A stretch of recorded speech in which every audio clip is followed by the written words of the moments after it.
Hey guys, welcome back. We are once again in the Medieval Charter Challenge. As you can see, I am currently at the Grassland Jarl's house.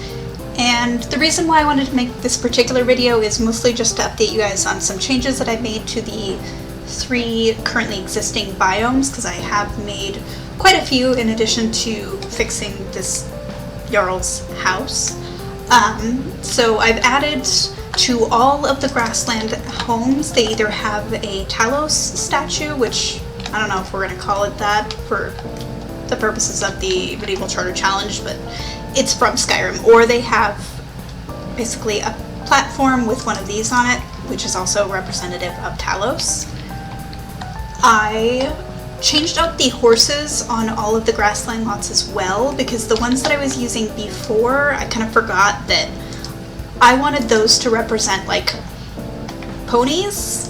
I know that they're not small enough to be ponies, but since my original idea for the Dry Coast area was to have, like, these coastal ponies, even though these are basically the same size, like, I want this particular model to be exclusive to the Dry Coast. That said, if some of those Dry Coast Sims end up moving to another area, they can, of course, bring their horses and they can spread that way. But regular horses are what's going to be in the Grasslands. What else did I do in the Grasslands? Yeah, that was pretty much it. I also added, like, swords to various lots because, again, these are the fighty ones, so they should have swords. So let's go ahead and move on to our next area, which is going to be I'm calling them Vikings. It's the dry coastal area, but it's very heavily inspired by Vikings. I'm also just showing you, again, kind of how fast the game is moving. Right now I clock my loading times at 17 minutes and 53 seconds, which I feel like is pretty good for The Sims 2, with enough custom content that I feel like it's at least believable that this is a medieval neighborhood. That's pretty good. Obviously I'm going to be installing more, but yeah. Whoa! That's happening. Alright, we're not gonna look at that. We're gonna look away. We're gonna look away. I still, these 2 peasant lots are crashing the way that the Jarl's was, so these 2 might end up having to be moved out and have brand new lots built for them. We'll see. Hopefully not. The Metaxas family is fine, so I don't know. I don't know. I should have just gone to the main neighborhood from the other loading screen. That's fine. It's fine. Loading screens? Who cares? Because this is a quick neighborhood.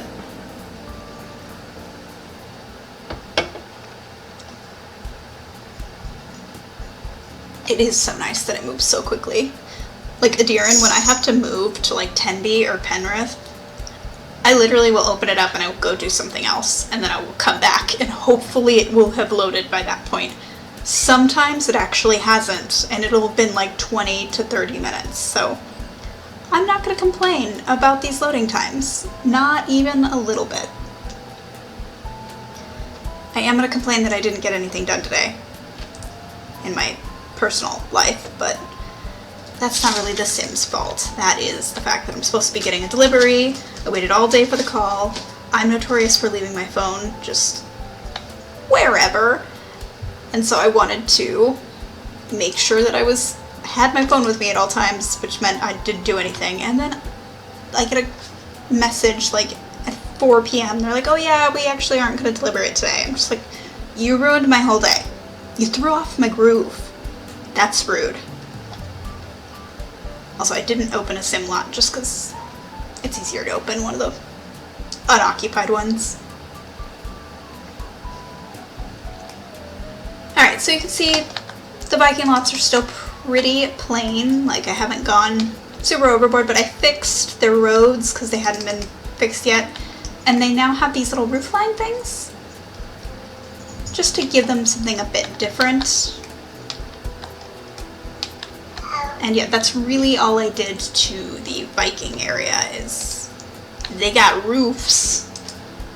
So now I want to show you what I did in the desert. This really isn't a ton of stuff, but I don't know, I would forget to mention it and then it would be different and someone would say something. That's my paranoia anyway, and yeah, it rules my life sometimes. And again, these are quick loading screens, like, I'll take it. I will take it.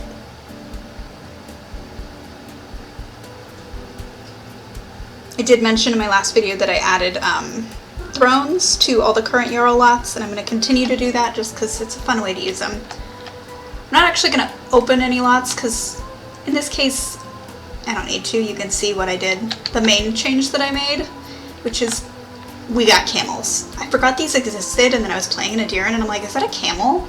I never used the deco camels. And things snowballed from there. So everybody's got some deco camels, I think, except for the jarl, honestly, which is funny to me, but maybe the jarl does. Actually, no, there's some in their garage. I forgot. Their quote-unquote garage. I also added some terrain paint. I fixed their mailboxes because they were all off, and I now have this default road, so I had to fix all of their roads. But most of the lots now have camels. You can see this one doesn't, and this one, but the rest, we got some camels, so that's fun. We don't have little baby camels, so these are just decorative, but I like the way that it looks, and it just makes them a bit different. And yeah, that's pretty much it for this. I'm gonna go ahead and talk about plans for the next biome that we're going to work on, which is going to be the mountain biome.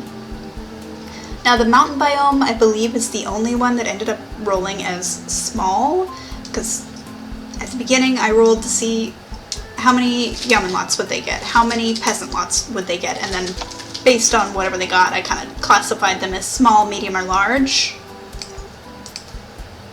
The desert is considered medium. It has 6 peasant families, but only 1 yeoman family. Yeoman, I don't know. That's a hard word for me. I struggle with it every time. I might just call it merchant. Dry coastal I consider medium. That's this one here, because it has 7 of the merchant families and only 3 peasants. The grasslands is considered large because it has 6 of each. But the mountain area, which I'm hoping that I was right. I'm pretty sure this is the mountain area. Yeah, okay.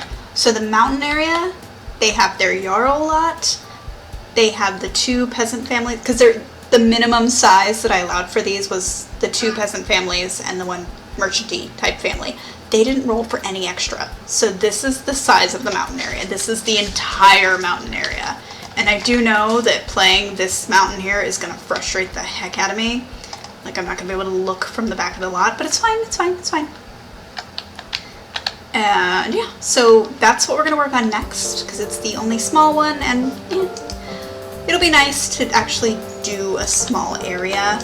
I've pretty much developed how I want it, like my ideas of what they're going to look like, but we'll have to see.